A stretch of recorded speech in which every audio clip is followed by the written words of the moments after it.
Et yo les gens, j'espère que vous allez bien. Moi ça va super.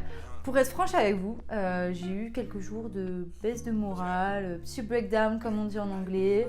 Ça allait pas super, je pense que la fin des fêtes, la reprise de la vie sérieuse, l'hiver, couvre-feu, confinement, pas confinement, mais bon, on est tous dans la même galère, tous dans le même bateau et on va tous se remotiver ensemble, on va faire de belles choses, on va rester positif et on va persévérer parce que c'est là le but premier de ma chaîne quand même. En tout cas, je suis heureuse de vous retrouver aujourd'hui pour une nouvelle interview avec un de mes amis qui fait du son, qui fait de la musique tout simplement, il est DJ. En tout cas, il crée du contenu musical, c'est tout ce que je peux vous dire. C'est aussi un peu mon beatmaker pour un projet, mais qui restera secret pour l'instant. En tout cas, il va vous parler de son parcours, de pourquoi il en est arrivé là, pourquoi la musique, vous donner quelques conseils pour rester productif. Donc voilà, je vous laisse découvrir ça en images. Du coup, salut Ryan. Bonjour. Eugène Pass, c'est ça? Voilà, exactement. Est-ce que tu pourrais nous parler un peu plus de toi et de ton parcours? Alors moi c'est Ryan Tracy, je me présente, j'ai 22 ans, j'ai commencé la musique il y a 5 ans et c'était, on va dire, je voulais juste faire ça parce que j'en avais envie, que c'était... Par plaisir. Ouais, par plaisir, ouais. Et je me suis dit, en fait, ça peut plaire aux gens, les gens commencent à l'écouter, je me suis dit, pourquoi pas en faire carrément ma vie. Donc, sinon, j'ai fait mon bac déjà ES et ensuite j'ai enchaîné sur un bachelor commerce international. Ça s'est super bien passé, donc j'ai voulu faire la 3e année à l'étranger. Il me permettait d'avoir le double diplôme reconnu internationalement. Donc je suis parti à Dublin de janvier à mars à cause du Covid. Est-ce que tu pourrais nous parler un peu plus de ce qui t'a vraiment amené à, même si tu en as un peu parlé, à faire professionnellement du son, à un peu oublier le commerce international et à te lancer dans ça, si tu as eu un déclic? Ouais, j'ai une famille très musicienne. Donc mon père a fait un groupe de musique, de rock, pop, mes sœurs chantent, enfin tout le monde fait de la musique et je me suis dit j'en ai marre de les regarder donc je me suis dit vas-y il faut que je me lance. Puis j'écoutais tout le temps des musiques et j'étais là vas-y c'est mon moment. Je commence à me payer tout mon matos etc. Et surtout je remercie mes parents aussi, ils m'ont vachement aidé à investir dans la musique parce que malgré cher. tout ça a un prix C'est et cher. surtout dans la musique, c'est énormément cher, donc les logiciels et tout, c'est hors de prix. Et si ça marche pas, j'ai toujours ma roue de secours, mes études, etc. C'est ça qui est bien d'avoir fait. Est-ce que tu avais des choses de prévues qui ont été un peu mis de côté à cause du Covid? Alors on va dire que quand je me suis lancé dans la chose, le Covid, le premier confinement était déjà passé. Okay. Donc au final j'ai commencé vraiment à m'y mettre en septembre. Okay. Vu que tout cet été j'ai travaillé pour me payer tout le studio qu'il y a actuellement. Ouais. Mais sinon pendant le confinement vraiment c'était vu plutôt comme un atout pour mon développement sur les réseaux sociaux parce que t'étais renfermé et tu avais tout ton temps pour te consacrer à la musique et à faire du contenu. Et au développement, ouais, exactement, à créer du contenu parce que c'est quand même la clé pour les réseaux sociaux. Ouais, totalement. Comment t'as vécu toi les confinements? Ça nous a tous embêtés, mais le délire c'est que j'ai su, on va dire, rebondir là-dessus et j'ai créé des vidéos, etc. qui ont fait quand même plus de 20 000 vues, des trucs comme ça.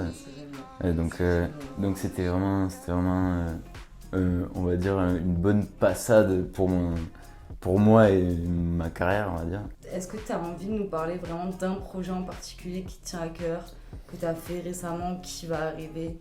2021 quand même, c'est une année que je prépare beaucoup. Ça fait depuis 4 mois que j'ai commencé ma vie professionnelle et j'ai plein de projets professionnels qui vont arriver, donc j'espère que ça va se concrétiser. Ouais. Je vais tenter de faire de musique de A à Z et montrer un peu aux gens.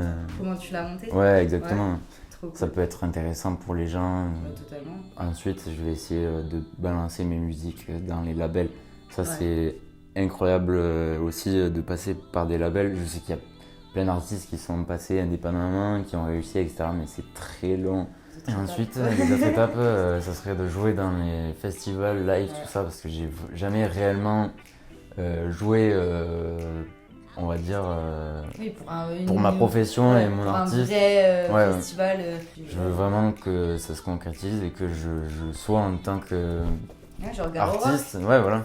Ouais, Ça serait mon rêve, ça. Est-ce que tu aurais de petits conseils positifs à donner aux gens qui nous regarderont et surtout aux personnes qui veulent faire du son? Il faut se donner les moyens pour trouver ton temps et consacrer du temps là-dedans parce que sinon on n'y arrivera jamais. Et quand on a un projet, il faut se donner à 100% là-dedans. Il faut pas se dire ouais je vais faire ça, à côté je vais faire ça, à côté je vais faire ça parce que sinon on s'éparpille trop et au final on n'a pas assez de temps pour se consacrer sur un seul projet. Ensuite, ce que je donnerais aussi pour les artistes musicaux, ça serait vraiment... Il faut quand même se créer un univers autour de ta personne, de ta personnalité. Et c'est pas que ta musique qui plaît aux gens, ça peut être vraiment tout ce qu'il y a à côté, les images, ton personnage, l'artiste en lui-même, quoi. En plus de la personnalité, de ce que tu peux dégager, etc., il faut surtout pas hésiter à affronter le regard des autres, parce que ça, c'est la clé. Et même si les gens critiqueront, ça mais il y aura toujours des haters. Tu fais ça pour toi et Voilà. pour ta personne, et tu fais kiffer d'autres gens, donc il n'y a aucun souci avec ça. C'est ça.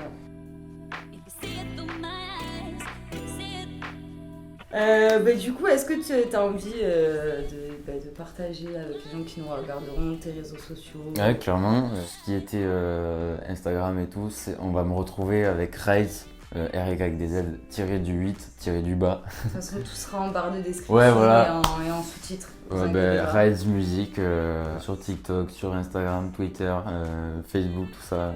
On pourra me retrouver là-bas. Et est-ce que vraiment pour clôturer cette interview, tu aurais un petit mot de fin ou une citation, un petit... Quand on veut, on peut, les gars. Je le remets. Merci beaucoup pour cet échange, ce témoignage. C'était un plaisir. Ouais, je te souhaite de réussir fort.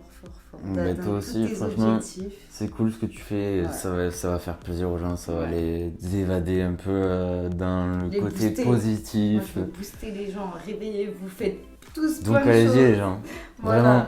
Voilà. On se serre les coudes, on y va. C'est ça, génial. En conclusion de cette interview, comme Ryan nous l'a si bien dit, il faut être focus. Vraiment rester concentré sur les objectifs qu'on s'est donnés, pas s'éparpiller partout. Vraiment, quand on a un but dans la vie, il faut tout faire pour y arriver et rester concentré sur le but qu'on s'est fixé. Je voudrais vraiment que vous alliez le soutenir parce qu'il a énormément de talent. Je vous mets tout en barre de description comme d'habitude.